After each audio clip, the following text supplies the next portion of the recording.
Ey bu vatan gençleri, Frenkleri taklide çalışmayınız.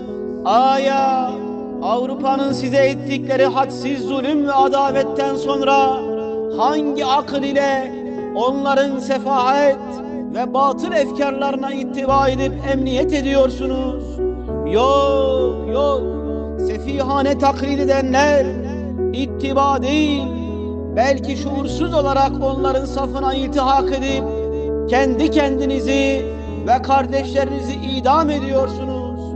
Agah olunuz ki siz ahlaksızcasına ittiba ettikçe hamiyet davasında yalancılık ediyorsunuz.